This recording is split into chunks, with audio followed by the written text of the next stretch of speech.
जो भी taboo subject है वो कहना टीवी पे या फिर एडवर्टाइज में बोलना बहुत आसान है, लेकिन अभी भी बहुत बुरी स्थिति है। आप किसी के घरों में चर्चा नहीं है पैड्स को लेके, मेंस्ट्रुएशन हाइजीन को लेके। किसी महिला या बच्ची को पीरियड आते हैं तो उसको अलग तरीके से ट्रीटमेंट होता है।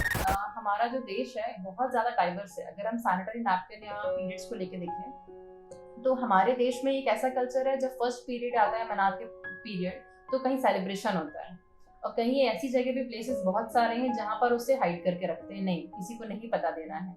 तो आई थिंक ये जो कॉन्सेप्ट है ये थोड़ा चेंज होना चाहिए। महिलाओं से जब हम लोग बातचीत कर रहे थे और जब वहाँ के पुरुषों को पता पड़ा तो फिर वो लोग मतलब लाठी और डंडे लेके आ गए थे, गाड़ी वाड़ी फोड़ने के लिए तैयार थे। तो सरकारी योजना थी और ये नक्सलाइट एरिया में हमेशा होता ही है। मेरा नाम विराग है और मैं राग इनोवेशन से हूँ। हम लोग sanitary napkin making machine manufacturer हैं, उसके रॉ मटेरियल के सप्लायर्स हैं, और इससे रिलेटेड हम अवेयरनेस कैंपेनिंग भी करते हैं देश के अलग अलग हिस्से में। मेरा नाम पलक है, मैं राग इनोवेशन कंपनी में को फाउंडर हूँ। और बेसिकली मैं हमारी कंपनी में जो डिफरेंट प्लेसेस में अवेयरनेस प्रोग्राम और महिलाओं को हमारे प्रोडक्ट से एक इंटरेक्ट कराना, वो बेसिकली मैं करती हूँ। हम लोग आज से करीब 10 साल पहले जयपुर में एक संस्था है उसमें विजिट करने गए थे। तो वहाँ पे हमने देखा कि लो कॉस्ट सैनिटरी पैड्स का जो पैडमैन है मुरुगनाथम जी, उनकी मशीन लगी हुई थी। तो हमने वहाँ देखा तो जिस तरह के वो पैड बना रहे थे वो मार्केट में अवेलेबल जो पैड्स होते हैं एमएनसीज कंपनीज़ के जो पैड्स होते हैं वैसे नहीं दिख रहे थे। तो हमें लगा कि इसमें हम काम कर सकते हैं, कुछ ऐसे पैड्स बना सकते हैं या फिर ऐसी कुछ मशीन को मॉडिफाई कर सकते हैं कि जिसमें पैड्स हूबहू वैसे ही बने जो मार्केट में अवेलेबल पैड्स होते हैं, और विथ इकोनॉमिकल एस्पेक्ट्स में देखा जाए तो वो पैड कम कॉस्टली हो, बहुत कम उसका कॉस्ट हो। तो फिर हमने उस पर मशीन पर काम करना शुरू किया। मैं भोपाल वापस लौट के आया, यहाँ पे मशीन में गोविंदपुरा जो औद्योगिक क्षेत्र है वहाँ पे काम शुरू किया। फिर देन वे फाइनली हमने अपनी मशीन बनाई, टेस्ट की, फिर अलग अलग हिस्सों में इसको इंस्टॉलेशन किया। फर्स्ट ऑफ ऑल अवेयरनेस जितना भी मैंने अभी अपना नॉलेज लिया है इस तरह के कैंपेनिंग करके, तो अब मार्केट में जो महिलाएं गांव वगैरह में हैं वो विलेज में यूज़ करना चाहती हैं। बस डिफरेंस इतना है कि उनके पास अवेलेबल नहीं है। तो हमारा बेसिक ये थीम है कि हम डिफरेंट प्लेसेस में, विलेजेस में एटलीस्ट अवेलेबल कराएं। यदि उनके पास अवेलेबल होगा तो डेफिनेटली वो एक्सेस कर पाएंगे उसे। इको फ्रेंडली का सबसे बड़ा चैलेंज जो है उसके रॉ मटेरियल का है। एक्चुअली हमने भी देखा है कि हमारी मशीन से भी हम लो कॉस्ट में इको फ्रेंडली और 100% बायोडिग्रेडेबल पैड्स बना सकते हैं, लेकिन सबसे बड़ा चैलेंजेस जो होता है उसके रॉ मटेरियल का होता है। या तो वो अवेलेबल नहीं होता है, अगर अवेलेबल होता है तो वो बहुत ज़्यादा महंगा होता है। तो मटेरियल इतना महंगा हो जाता है तो फिर इसकी प्रोसेसिंग के बाद जो पैड बनता है वो बहुत कॉस्टली होता है। आपने मार्केट में भी जितने पैड्स देखे होंगे, क्लॉथ पैड्स होंगे या जो भी हर्बल या जो 100% बायोडिग्रेडेबल के नाम से पैड बिक रहे हैं वो बहुत ज़्यादा महंगे हैं। तो हम डेफिनेटली बना सकते हैं। कुछ लोकल रिसोर्सेज होते हैं, लाइक बनाना स्टेम से कुछ बनता है पैड्स। कुछ लोग धान की जो भूसा टाइप का निकलता है उसके पैड्स बनाते हैं छत्तीसगढ़ में। तो और कुछ कॉर्न फ्लैक्स से कुछ शीट्स बनती हैं। तो ये कॉमन प्रैक्टिसेस हैं। अगर नॉर्मल जो लोकल अवेलेबल मटेरियल को अगर प्रोसेस करके कुछ मटेरियल बनाए जाएँ और उनके पैड्स बनाए जाएँ तो डेफिनेटली वो सस्ते होंगे, और डेफिनेट उसको यूज़ भी करना चाहिए। वो आपको सही आपने उठाया मुद्दा कि क्योंकि बहुत ज़्यादा पैड का बहुत ज़्यादा वेस्टेज निकलता है, तो बहुत बड़ा वेस्ट है। क्योंकि रूरल में तो हम ये सोच लेते हैं कि जब अवेलेबल ही नहीं है तो अभी क्या यूज़ करेंगे वो लोग, लेकिन अर्बन में बहुत बड़ा इशू है। तो हमें अगर बहुत सस्ता बनाना है तो उसके लिए हमें रिसोर्सेज जो हैं, उसकी प्रोसेसिंग यूनिट्स और जो मटेरियल जो हैं वो हमें लोकली अवेलेबल मटेरियल को यूज़ करना होगा ज़्यादा से ज़्यादा। उसके ऊपर रिसर्च होना चाहिए, तो डेफिनेटली वो सस्ता होगा। हमने डिफरेंट प्लेसेस में, मतलब more than 250 machines all over India हमने इंस्टॉल कर चुकी है। इवन इंडिया के आउटसाइड हमने नेपाल में 8 to 10 मशीन्स ऑलरेडी इंस्टॉल करी है। तो आई थिंक जो एक्सपीरियंस होता है जहाँ हम मशीन लेकर जा रहे हैं ऐसे प्लेसेस में जहाँ पर ऑलरेडी मतलब सैनिटरी नैपकिन नहीं है, वहाँ पर हम एक मशीन अवेलेबल कराते हैं महिलाओं को, उसको कन्विंस करके महिलाओं को कि नैपकिन उन्हें बनाना है। ये इतना टैबू वर्ड है sanitary napkin periods, but still उन्हें कन्विंस करना कि वो सैनिटरी पैड्स बनाएं और अपने ही बनाए पैड यूज़ करें। तो आई थिंक ये हमारे लिए बिग अचीवमेंट हो जाता है। अचीवमेंट्स हमने, क्योंकि हमारी जर्नी जो है वो अवेयरनेस की है। मतलब एज अ बिजनेस शुरू हुआ था क्योंकि कुछ ना कुछ सोर्स ऑफ इनकम करना था, बट हम अवेयरनेस करके, मतलब मेरा अचीवमेंट तब मुझे अच्छा लगता है कि जहाँ पे पैड्स नहीं पहुँचे, चाहे नक्सलाइट एरिया की बात हो, हम दंतेवाड़ा में रह के आए 6 महीने, उत्तराखंड के धारचूला में हमने पहाड़ों के बीच जाके काम किया, चाइना बॉर्डर पे, नेपाल में काम किया है, उड़ीसा में काम कर रहे हैं इंटीरियर पार्ट्स में। तो ऐसी जगह पे पहुंच के जहाँ पे लोग जिनको पता ही नहीं है पेट्स क्या होते हैं, ये ऐसा है एक्चुअल। हम यहाँ पे शहरों में बैठ के नहीं जान सकते, लेकिन आप पेट्स दिखाते तो उनको नहीं पता पड़ता महिलाओं और बच्चों की ये क्या चीज़ है। तो जब उनको अवेयर हो जाते हैं, वो खुद के बनाए हुए पैड्स यूज़ करती हैं, तो वो हमारे लिए सबसे बड़ा सेटिस्फैक्ट्री और सबसे बड़ा अचीवमेंट हमें लगता है। हमारी सारी गाड़ियों पे और खुद की जो भी लोकल एडवर्टाइजिंग की चीज़ें हैं, हम उन पे सब पे पैड वाला या फिर राग इनोवेशंस के नाम के सैनिटरी पैड्स छपे हुए हैं। तो जितने लोगों के पास मैसेज पहुंच जाए कि ज़्यादा से ज़्यादा आप इसको यूज़ करें, वही हमारे लिए सबसे बड़ा अचीवमेंट है।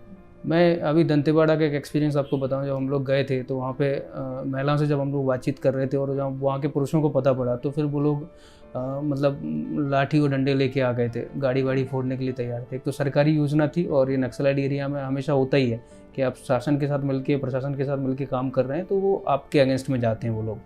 तो वो लोग फिर वो मतलब बहुत उल्टा सीधा बोलने लग गए, गाली गलौज करने लग गए। तब प्रशासन के मतलब सहायता से हम लोग बाहर निकले। तो ये कुछ चीज़ें अभी ऐसी भी हैं कि एक तो गैप है, अवेयरनेस नहीं है, और उसके बाद फिर ऐसे चैलेंजेस वो बड़ा दुखी भी करते हैं, मतलब दिल को भी दुख करते हैं कि महिलाओं के साथ कितना कुछ हो रहा है और वो जान भी नहीं पा रही कि चल क्या रहा है एक्चुअली। तो अभी भी कुछ ऐसे पार्ट्स हैं जहाँ पर लोग मजाक उड़ाते हैं या फिर आपको इग्नोर करते हैं, आपके बारे में अगेंस्ट में बोलते हैं। बट काम करना है तो थोड़ा बहुत चैलेंजेस हैं, बट इट्स शॉकिंग कि आप जाते हैं तो आपको पता पड़ता है कि आप जो अच्छा काम करने आए उसके अगेंस्ट में ही लोग हैं, तो बुरा लगता है थोड़ा सा। हम देश के हर एक हिस्से में एटलीस्ट सैनिटरी नैपकिन जो टैबू वर्ड है वो अलग कर पाएँ और हर महिला के पास सैनिटरी नैपकिन पहुंचा पाएँ। और आई थिंक सैनिटरी नैपकिन जो मार्केट में अगर आप देखेंगे, विलेज की बात इवन आप लोकल किसी शहर में भी देखा जाए, जब सैनिटरी नैपकिन लेने महिला जाती है या कोई भी लेने जाता है, तभी वो एक पॉलिथीन वगैरह में या पेपर में रैप करके मिलता है। एटलीस्ट ये जो टर्म्स हैं, ये एक नेचुरल प्रोसेस है, ये एटलीस्ट ये रिमूव होना चाहिए। मतलब हमने सिर्फ इसी कॉन्सेप्ट से हमारी गाड़ी वगैरह में जो लिखा है, इवन हमने गाड़ी में जो लिखा, हमारी गाड़ी कहीं से गुजरती है तो एक्चुअल में लोग उसे पलट के देखते हैं या थोड़ा स्माइल भी रहता है कि क्या सैनिटरी पैड लगा रखे हैं। तो आई थिंक ये वर्ड थोड़ा नॉर्मलाइज्ड हम कर पाएँ, तो यही हमारा बेसिक थीम है।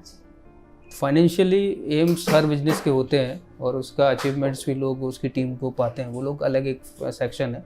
बट उसके अलावा जो हमारे गोल्स होते हैं या एम्स जो होता है, वो यही होता है कि हम जब तक मतलब काम कर रहे हैं, जब तक जी रहे हैं, तब तक ज़्यादा से ज़्यादा लोगों को अवेयर कर पाएँ। ज़्यादा से ये चीज़ें नॉर्मल होनी चाहिए, इसमें कोई बीमारी या कुछ ऐसी मजाक वाली बात नहीं है। ये जितना जल्दी नॉर्मल होगा उतनी सोसाइटी के लिए भी अच्छा है, ओवरऑल पूरी कम्युनिटी के लिए बहुत अच्छा रहेगा।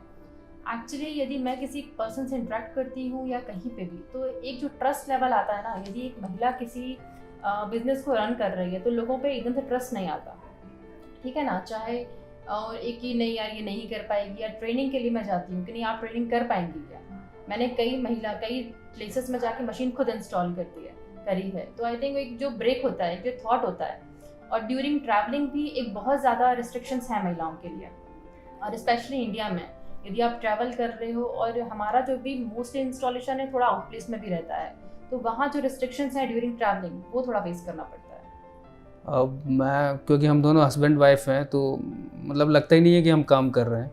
लाइफ यही है, हो वर्क भी यही है, तो ऐसा कोई चैलेंजेस नहीं है। ऐसा होना चाहिए, अगर वाइफ सपोर्टिंग है और उसी सेम थीम पे काम कर रहे हैं, तो ये सबसे बड़ा मेरा मतलब फॉर्च्यून है कि हम दोनों मिलके एक साथ काम करते हैं। तो हमें लगता ही नहीं, ऑफिस में भी एक साथ ही हैं, चैलेंजेस जो भी बिजनेस के वो भी एक साथ फेस कर रहे हैं, फैमिली रिलेशंस का भी कोई चैलेंज होता है वो भी सॉल्यूशन कर रहे हैं। तो ऐसा समय मतलब ज़्यादा केवल स्पेस बदलता है, घर हो जाता है और ऑफिस हो जाती है, बट बातें काम वही है, वही सॉल्यूशंस हैं।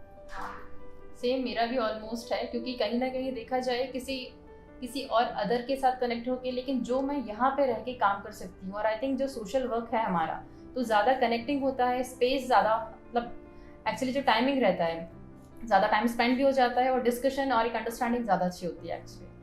सच हमारा कंपटीशन किसी से नहीं होता है, मैं बहुत फ्रैंकली बताऊं आपको। बिजनेस की थीम से शायद हम लोग अलग होंगे, शायद नहीं उस थीम पे काम कर रहे हैं, क्योंकि हमें अपना काम करना है और अपना एक सबका अपना अपना प्लेटफॉर्म है। हाँ, कोई मिलना चाहता है साथ में, यहाँ पे भी स्टार्टअप्स हैं, बहुत सारे लोग मिलके काम करना चाहते हैं, उसमें उनका एक अलग एक्सपर्टाइज़ है, हमारा एक अलग एक्सपर्टाइज़ है। मेरा एक्सपीरियंस किसी को भी अगर फ़ायदा पहुँचाता है तो हम डेफिनेटली, हमारी पूरी सारी चीज़ें खुली होती हैं, साथ में आके काम कर सकते हैं।